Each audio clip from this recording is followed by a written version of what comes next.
Sir, काल तुम्ही जनसुरक्षा विधेयक सादर केलेलं आहे आणि एकमताने ते मंजूरही झालेलं आहे सभेमध्ये, काय सांगा? मला अतिशय आनंद आहे की जनसुरक्षा विधेयक काल विधानसभेने मंजूर केलं। काल चर्चेच्या दरम्यान या विधेयकाच्या संदर्भात ज्या काही शंका होत्या त्या सर्व शंकांचं उत्तर मी दिलेलं आहे। हे विधेयक पारित करताना अतिशय लोकशाही पद्धत आम्ही या ठिकाणी स्वीकारली। आता isakal.com आहे देशातील नंबर 1 ची मराठी न्यूज वेबसाईट। प्रत्येक अपडेटसाठी isakal.com ला नक्की भेट द्या। या संदर्भात 26 लोकांची जॉईंट सिलेक्ट कमिटी, ज्यात विरोधी पक्षाचे सगळे प्रमुख नेते होते, या कमिटीकडे हे गेलं। कमिटीने लागोपाठ बैठका घेतल्या, त्यामध्ये जे काही सजेशन्स आले ते आम्ही इन्कॉर्पोरेट केले। 12,000 वेगवेगळ्या लोकांनी सजेशन्स दिले होते, ते आपण इन्कॉर्पोरेट केले आणि त्यातून तो जो अहवाल कमिटीचा चंद्रशेखर बावनकुळे या कमिटीचा अध्यक्ष होता त्यांनी सादर केला, त्यावर आधारित बिल हे काल आपण मांडलं होतं। आणि या बिलाच्या चर्चेदरम्यान हे मी स्पष्टपणे दाखवून दिलं की हे बिल कुठल्याही लोकतांत्रिक प्रक्रियेच्या विरुद्ध नाही, कोणाचाही आंदोलनाचा अधिकार हे काढून घेत नाही, कोणत्याही लोकशाही मानणाऱ्या आणि भारताचं संविधान मानणाऱ्या संस्थेवर किंवा संघटनेवर कुठलाही घाला घालणारा हे बिल नाही, तर केवळ आणि केवळ नक्षलवादी आणि माओवादी चळवळीशी संबंधित ज्या फ्रंटल ऑर्गनायझेशन्स आहेत त्या ऑर्गनायझेशन्सला बॅन करण्याकरता हे बिल तयार करण्यात आलेलं आहे। मी हेही लक्षात आणून दिलं की 4 राज्यांनी यापूर्वी अशा प्रकारचं विधेयक ऑलरेडी मंजूर केलं आहे आणि केंद्र सरकारने नक्षलग्रस्त सर्व राज्यांना अशा प्रकारचं विधेयक मंजूर करायला सांगितलं आहे। मी हे देखील दाखवून दिलं की या विधेयकामध्ये ज्या काही तरतुदी आहेत त्या तरतुदी नसल्यामुळे इतर राज्यांनी ज्या संस्थांना आणि संघटनांना बॅन केलं आहे त्या राजरोसपणे महाराष्ट्रात ऑपरेट करतायत, कारण आपल्याकडे त्यांच्यावर कारवाई करण्याचा कुठलाही अधिकार नाही आहे। मी हे देखील त्यातनं लक्षात आणून दिलं की कशा प्रकारे माओवादी संघटनांनी आपलं ऑपरेशन हे अर्बनमध्ये केलेलं आहे आणि फ्रंटल ऑर्गनायझेशन्सनी ते काम करतायत। आणि या संदर्भात विशेषतः UPAच्या सरकारने, काँग्रेस प्रणित UPAच्या सरकारने राज्यसभेत दिलेली माहिती ही मी वाचून दाखवली आणि UPAच्या सरकारने या संदर्भातलं ॲफिडेव्हिट सुप्रीम कोर्टात दाखल केलं, तेही मी वाचून दाखवलं। त्यामुळे कुठल्याही राजकीय भावनेने प्रेरित न होता या महाराष्ट्राला भारतरत्न डॉक्टर बाबासाहेब आंबेडकरांनी जे संविधान दिलं आहे त्या संविधानानेच राज्य चाललं पाहिजे आणि संविधान उलथवण्याचा प्रयत्न करणाऱ्या ज्या संघटना आहेत त्यांच्यावर कारवाई करता आली पाहिजे, याकरता हे विधेयक तयार करण्यात आलं। मला आनंद आहे की जवळजवळ सगळ्यांनी काही सजेशन्स केले असतील पण कोणीही थेट विरोध या बिलाला केलेला नाही।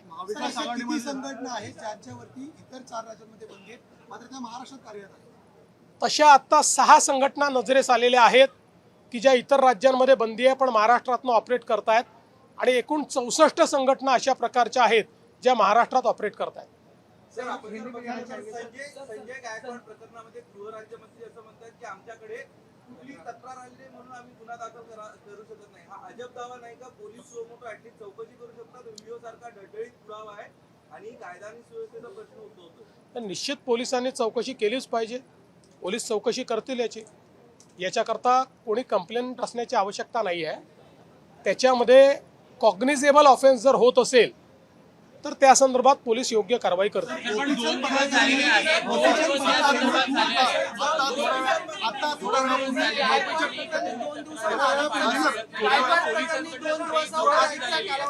असं आहे, आपण एक गोष्ट लक्षात ठेवा की काही कॉग्निझेबल ऑफेन्सेस असतात, काही नॉन कॉग्निझेबल ऑफेन्सेस असतात.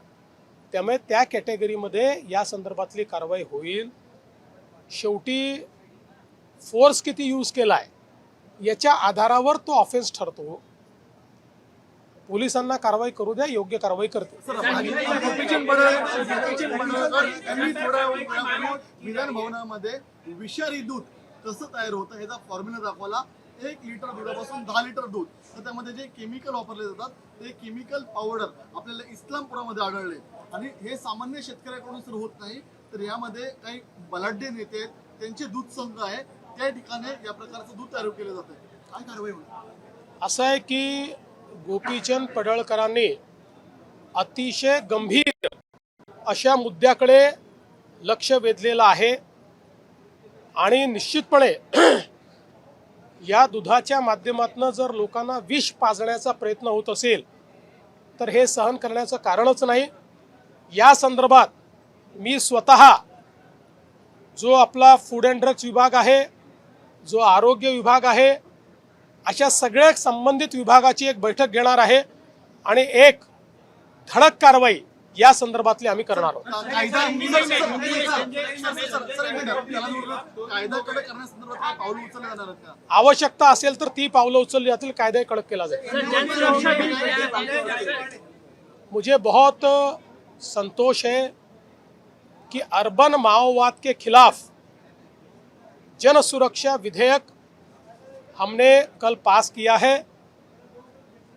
जिस प्रकार से अब जंगल में और ग्रामीण विभाग में बंदूक लेकर लड़ने वाले माओवादियों की संख्या धीरे धीरे अब कम हो रही है, उसको हम समाप्ति की ओर ले जा रहे हैं. ऐसे समय एक सोचे समझे डिजाइन के तहत ये सारे के सारे लोग अर्बन फ्रंट तैयार कर रहे हैं, जिसको ऐसा नाम दिया जाता है कि मानो ये बहुत संवैधानिक हो, लेकिन इनका मूल तत्व भारत के संविधान को नकारना है. इस प्रकार से काम करने वाली जो संगठनाएं हैं उनके ऊपर कार्रवाई करने के लिए महाराष्ट्र में कानून नहीं था. 4 राज्यों में ऐसा कानून था. उन 4 राज्यों में जिन संगठनों को बैन किया था, महाराष्ट्र में कानून न होने से वो महाराष्ट्र से ऑपरेट कर रहे थे. कुल मिलाकर इस कैटेगरी में 64 संगठनाएं महाराष्ट्र में काम कर रही है, लेकिन उनके ऊपर हम कोई कार्रवाई नहीं कर पा रहे थे. इसलिए इस कानून को हमने मंजूर किया है और इस कानून को मंजूर करते हुए मैंने हाउस के ये ध्यान में लाकर दिया, इसमें सरकार को विरोध करने का कोई अधिकार हम छीन नहीं रहे. सरकार को विरोध किया जा सकता है, आंदोलन किया जा सकता है, सब प्रकार के संवैधानिक हथियारों का इस्तेमाल किया जा सकता है. इसलिए ये केवल अर्बन माओइस्ट और माओवादी फ्रंटल ऑर्गेनाइजेशंस को काबू में रखने के लिए तैयार किया हुआ कानून है.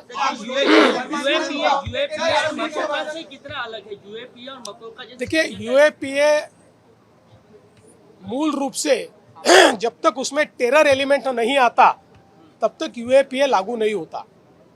और मकोका का कानून ये इस प्रकार के कार्रवाइयों को हैंडल करने के लिए नहीं है, क्योंकि मकोका में व्यक्ति पर कार्रवाई होती है, संगठन पर कार्रवाई नहीं होती. इसलिए ये कानून तैयार किया है. अपोजिशन को लेकर इस कानून का मिसयूज होगा. एक मिनट, जरा पसीना है, हाँ, ह्यूमिडिटी है. अपोजिशन बोलता है कि इस बिल का मिसयूज हो सकता है. अपोजिशन के कारण पसीना नहीं आया. देखिए, मैंने कल अपोजिशन ने जितने मुद्दे सामने रखे थे, तर्क के साथ कानूनन इसका दुरुपयोग क्यों नहीं हो सकता ये बताया है. क्योंकि ये पहला कानून ऐसा है जिस कानून में जिसके ऊपर कार्रवाई करनी है उसकी कार्रवाई से पहले जजेस के सामने जाके परमिशन लेनी पड़ती है. बाकी कानून में पहले कार्रवाई होती है, फिर जज के सामने जाते हैं. डीआईजी लेवल का ऑफिसर तो कार्रवाई करेगा, लेकिन बोर्ड के सामने जाना पड़ेगा, जिस बोर्ड में सिटिंग हाईकोर्ट जज या रिटायर्ड हाईकोर्ट जज है, डिस्ट्रिक्ट जज है, पीपी है, वो अगर कार्रवाई को मंजूरी देंगे तो ही कार्रवाई हो सके। चला। देश विदेशातील प्रत्येक घडामोडींचे लाईव्ह अपडेट मिळवण्यासाठी आता साम टीव्हीच्या सर्व सोशल मीडिया प्लॅटफॉर्मला लाईक, फॉलो आणि सबस्क्राईब करा। तसंच सर्व नोटिफिकेशनसाठी बेल आयकॉन प्रेस करायला विसरू नका।